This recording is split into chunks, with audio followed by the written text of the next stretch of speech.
Hey, what's up everyone? Welcome back to my channel. I'm Jimbo, and today we're going to be talking about one of the funniest named detailing products that I've seen in a long time. And that is this product right here. This is the Meguiars, part of their Ultimate line, so not part of the hybrid ceramic line, which I think is very interesting.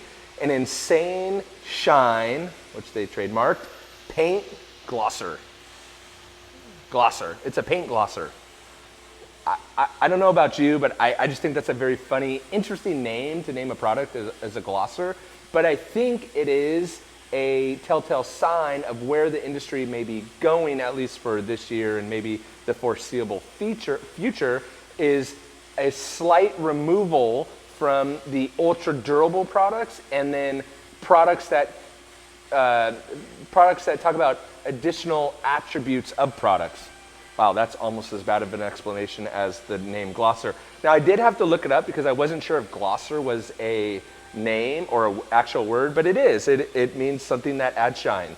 So it boasts show car shine. There's some interesting things on the back that we'll talk about when I bring in the camera a little bit more.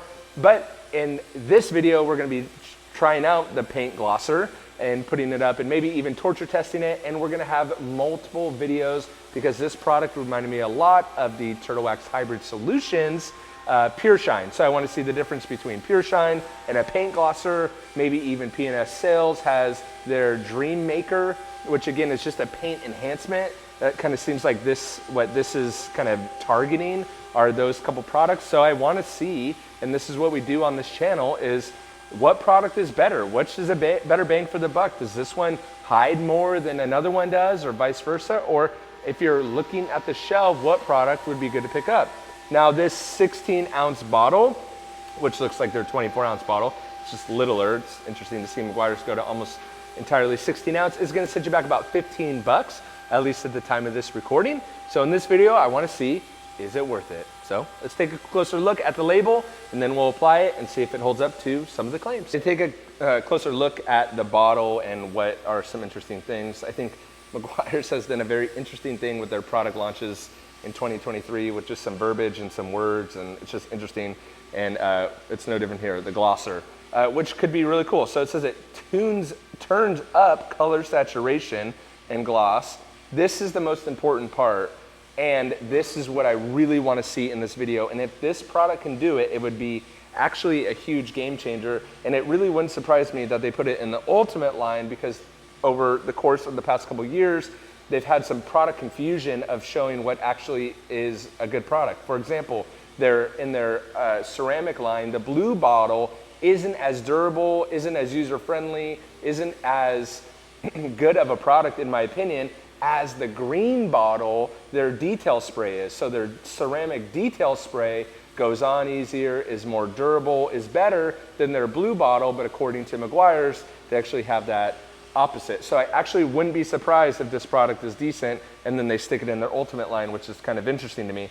But what I mostly want to see is, does it actually conceal light swirls and towel marks? That would actually be huge, not only for enthusiasts, but also for professionals. So again, get the traditional liquid polish results in a modern sprayable product. That's interesting because no one even talks about liquid polishes anymore, unless they're talking about a true polish, like you're actually polishing the paint. So do you get the same result of polishing the paint as you do with this sprayable product? Again, that's what we're trying to figure out. So you can nourish the paint for a deep gloss. It sounds like we're gonna have to break out the gloss meter on this one. Here we go again. Reduces the appearance of swirls for mirror-like reflections, and it's perfect on its own, or you could pair it with a spray wax for quick and easy paint care. So, I mean, it's making some pretty, not necessarily big claims, but some pretty significant claims, as you will. So I'm excited to try it. Application instructions seem easy. Use a clean, dry vehicle that's cool to the touch. Spray directly onto a high-quality microfiber towel. Use the towel to work the product into the surface. Flip the towel over and wipe off the excess. Do not let it dry on the surface. It says right there. So let's apply it to the panel because it's black. I'm going to show you the panel under some lights. Do a 50-50. Do a bunch of cool stuff. And yeah, we will see if this glosser holds up to its name. Went ahead on this right side of the panel and scuffed it up, and then I have the scan grip light out, so you can kind of see what I would consider this to be like light to moderate swirl marks.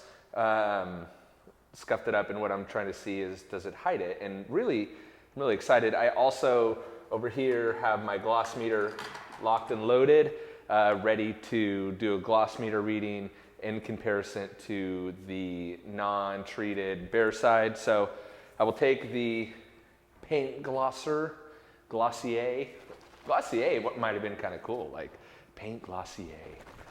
So let's spray it on the panel. Doesn't say it being in the Ultimate line.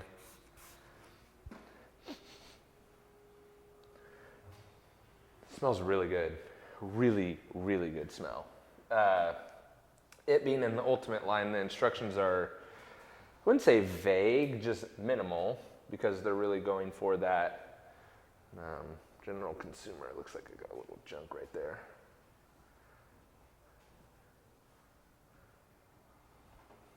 I was thinking about this video all morning, and I'm like, leave it to Meguiars to like put a really decent product in their Ultimate line and then biff on the ceramic. If you guys didn't see my ceramic tire shine video, it's just not that good. It looks like on the first application, so a couple things. It smells phenomenal, really good. The product goes on very easily, and the surface is incredibly slick. That's what I'm seeing right off the surface. I don't know how well the camera is picking it up. In person, it does look like it hid the swirl or the spider webbing a little bit, not as much as like I would like. So I'm gonna do a second coat and let it sit. I will say it is interesting that it does talk about how this is not recommended to be applied over coatings. I don't know why they would do that and then have a coating line that you can, that doesn't really, it must change the water properties or something, but I mean, that to me is always like, oh, we should do a test on that. Why did they say that? We should test it. Why? Just because they said it. But it does look like you can layer this a little bit and you may get a better result every time. It definitely makes the paint slick, and it definitely hides to a certain degree. I'm just not as much as I would have liked, but maybe splitting hairs here, because I think it does work. It makes the panel really slick, and I'm already thinking of video ideas on products to compare it to. Let's break out the gloss meter. See if we can get a gloss meter reading on this. So right there on the panel, 88, it was 88.5, 88. It's having a hard time there, but you can see how absolutely slick that surface has become. Over there, it's 80. Of course, it would be shinier on the side where there's nothing. 88.5, 88.5, 88.5, 88.5,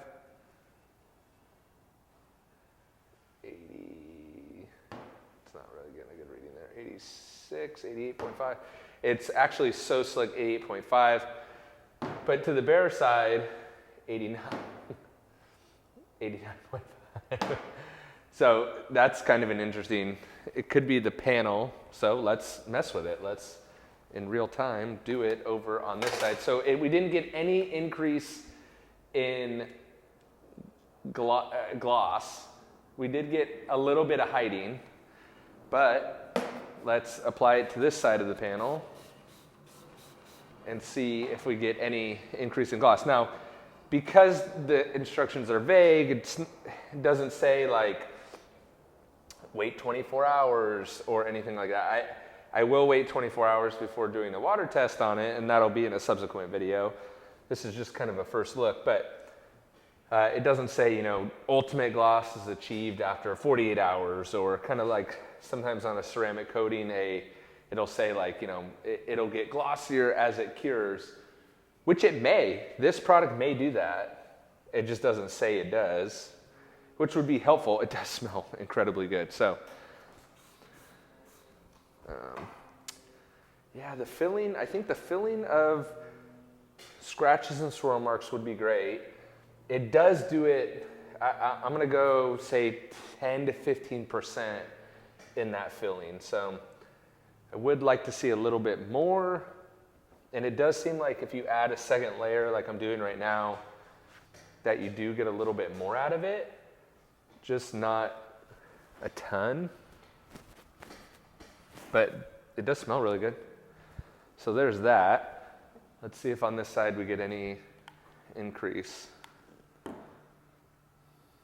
89.5, 89, 88.5, 89. So no immediate increase in shine and gloss, which is interesting, especially considering that it is the paint glosser. But I will kind of watch it and kind of update you guys on that if it increases at all. So with that, that is the Meguiar's Ultimate Insane Paint Glosser. Make sure you subscribe to my channel. I have a ton of other videos coming out on this, comparing it to other products like the Turtle Wax Pure Shine. That would be a good video that I just thought of, so maybe we'll look at that, do a side-by-side comparison. But for at least the first look, there are things that I like about this product. There's things that I wish were a little bit better, but overall, this is a very interesting product nonetheless. I just wish that it would increase the gloss on the gloss meter, but that could be a whole host of other things, other issues. So I will link everything that I talked about in today's video in the description below, and don't forget to hit subscribe so you get first alerted of the future videos that I use the paint glosser against other products to see which one is a better bang for your buck. Catch you on the next one. See ya.